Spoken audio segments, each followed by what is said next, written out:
Hi, welcome to Captain Mudslinger's neighborhood. I'm back. And I got Craigie here in the studio with me. Why don't you introduce him? Hi, I'm Craig, and I do workshops with Kevin every week. He's been coming for, I don't know, a couple years. 3 years, yeah. Anyway, just like I said, getting used to the camera here, and I'm going to make a large platter. So since I took the splash pan off, I'm going to have to put this towel on because I'm going to probably spray a little bit. Okay, this, I don't know if you watched the other one. You may or may not have. I had 5 ladies here in the studio the other day, and so all the clay that they were playing with, I just wedged back up into another ball. And so this is just a 10-pound ball of some recycled clay. So I'm going to make sure it's on the wheel. So, how do I get this ball of clay flattened out like that? Well, there's a couple of different easier techniques. And it's this. I'm just going to make the wheel go slow. It's going to take a little while. I'm going to better with my left hand. Now, if you notice what I'm doing, I'm turning the angle on my hand just a little bit so I can change the direction of the clay. Because I don't want this to roll over a little bit. Let's push the foot off the pedal. So I'm trying to push down the side a little bit so it doesn't roll over. Now I'm going to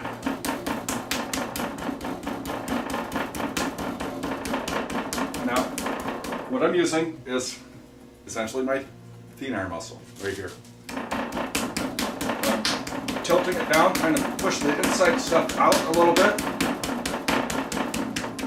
And then I can come back on the side. Yeah, it's tiring. Just find different ways to do it. My left hand likes to do it one way, my right hand likes to do it the other.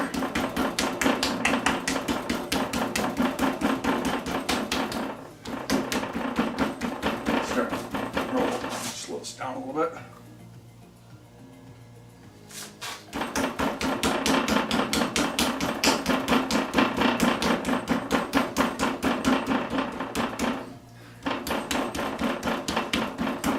Trying to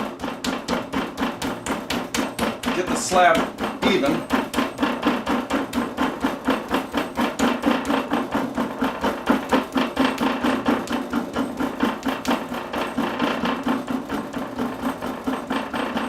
Kind of varying the pressure and the angle.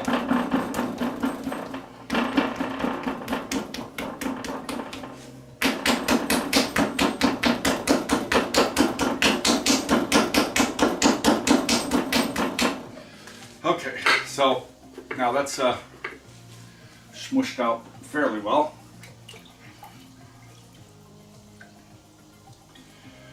So try not to be intimidated by a really big ball of clay. It's just a small ball of clay that's bigger. Put my glasses on so I can see. I can smash the clay without looking at it. Thanks for laughing. All right. Try and get it even slippery. Just getting this part wet because the drips are a distraction. Again, sometimes it's easier to feel the clay with your eyes closed. And I'm going to try and smush this part down. Because I don't want the clay to fold over. I'd rather, there we go.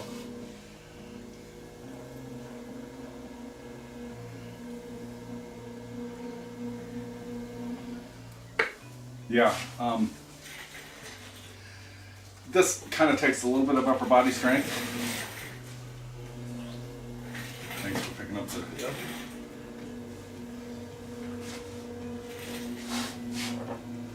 Now, if you notice the sponge, this part that's rolling over here, I'm trying to make sure that the sponge has, you know, because like I said, see this line right here, I don't want it to fold over. Yeah. Now,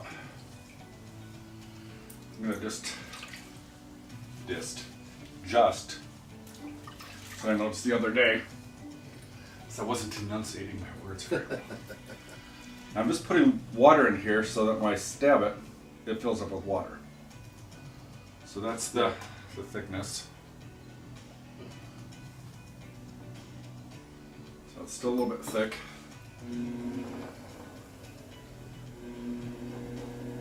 Pardon me.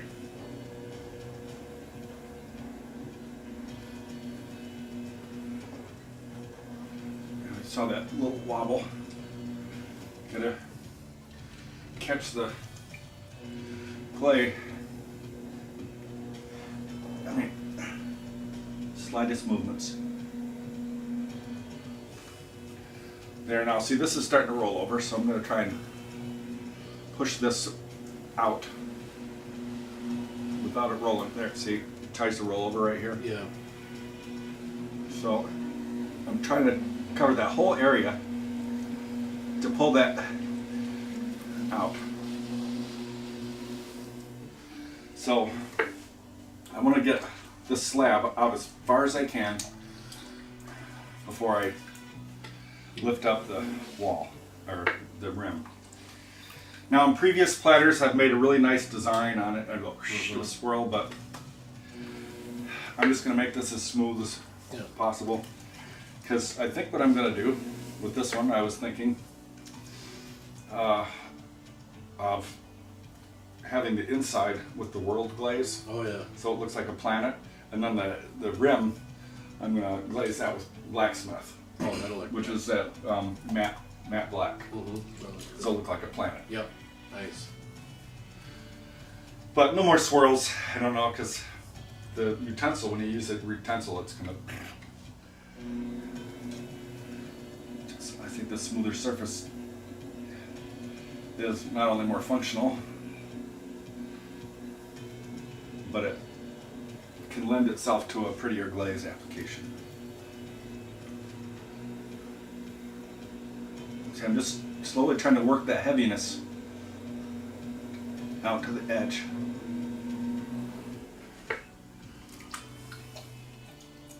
You have good control. That's one thing I need to work on. So Yeah.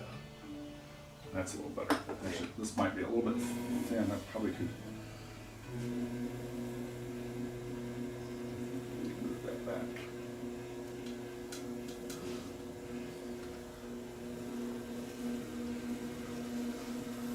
I don't want it to be too thin, but then I don't want it to be heavy as a rock either. Right.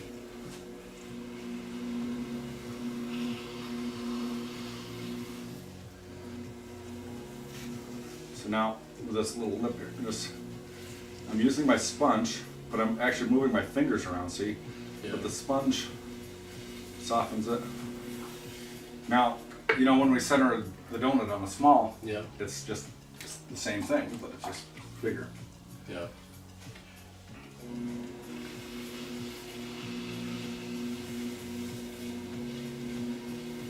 A little bit wider.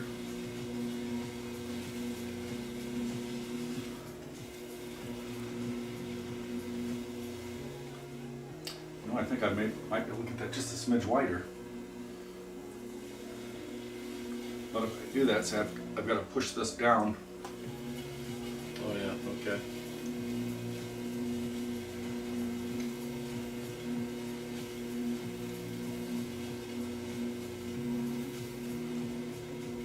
All right.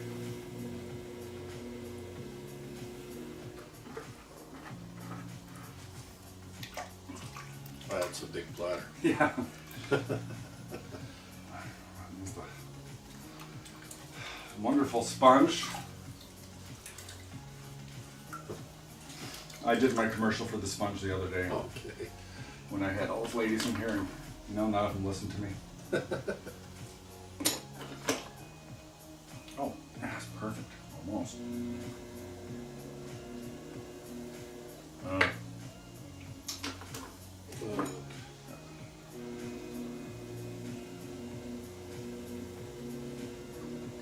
Right in the center.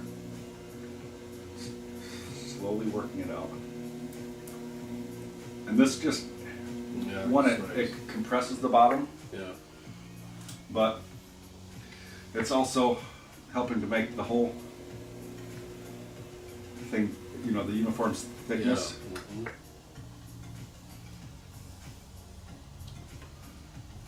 My sponge. Oh my God. So you use your knees or your legs as a base then to kind of For stability, yeah, because Yeah. I can't use a splash pad on this. Yeah.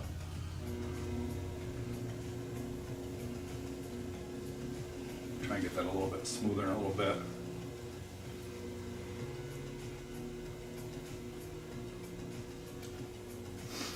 Now, fingertips to fingertips.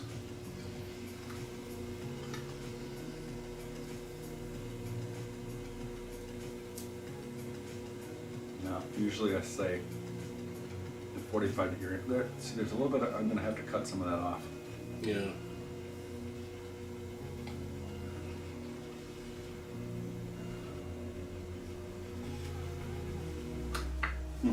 So you pull it out then, the 45-degree angle. Well, that's over.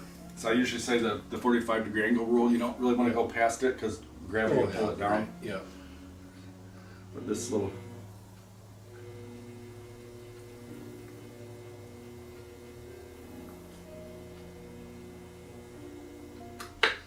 All right, just put the needle tool through slowly.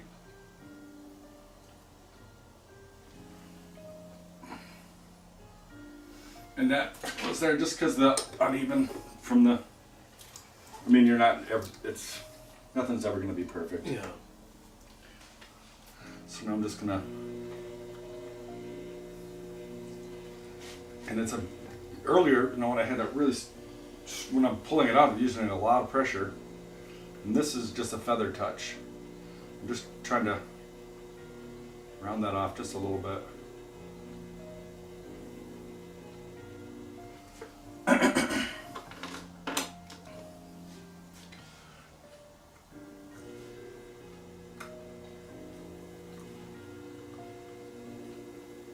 So I'm going to take my fingertips and push it into the tool just a little bit.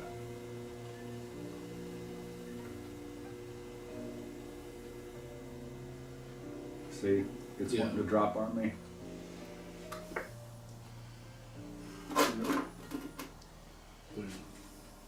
Hope that's not over 2 inches. You know, I'm going to take just a little bit more weight off of that. Because if I don't, now it'll.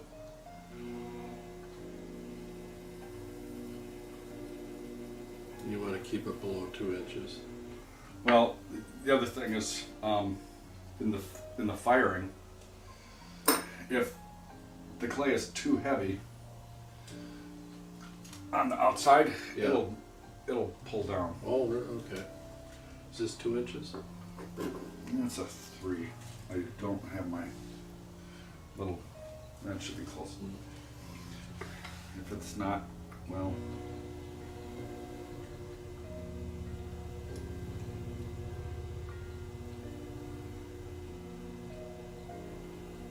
Just a feather touch. Now, where did that? See that little shadow? I gotta get rid of that shadow.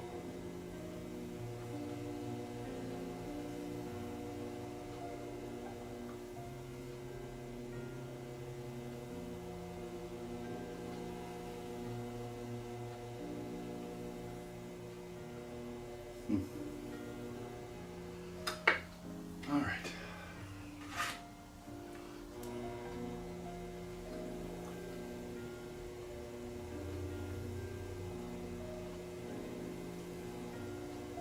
Some of these rib tools, I use them so much and they get scratched. Yeah. That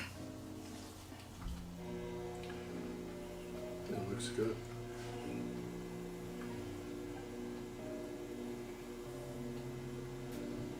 Do you think you could do me Maybe a someday favor? I could do that. Yeah. Could you, right on that top shelf over there, grab me a 2-inch stilt, Okay. please? Yep.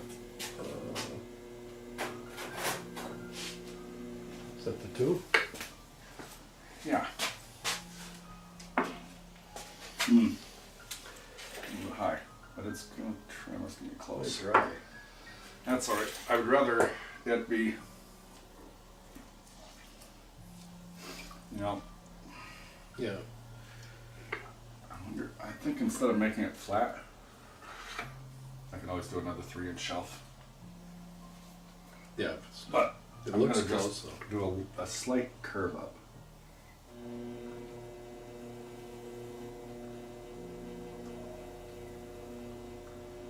Or try to get it to curve up. Where's my sponge? Here it is.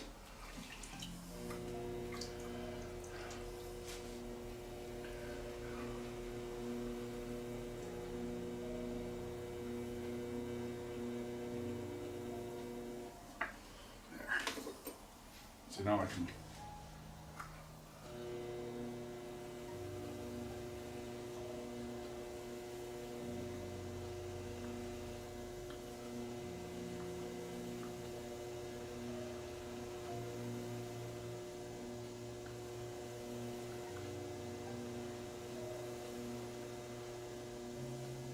So the curve is going to give it a little bit more strength. And also, and the nice thing about a platter is whatever's on the side is not going to drip out. Right.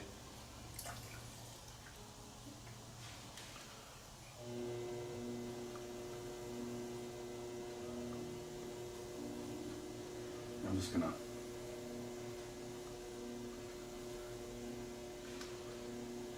just going to put a line that defines right the flat part in the wall. Yeah.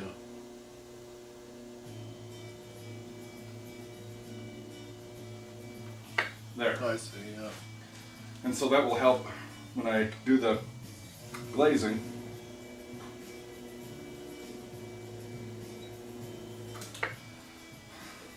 So there. Looks very nice. Wash Did a good job. stuff off my hands. Someday. Yeah.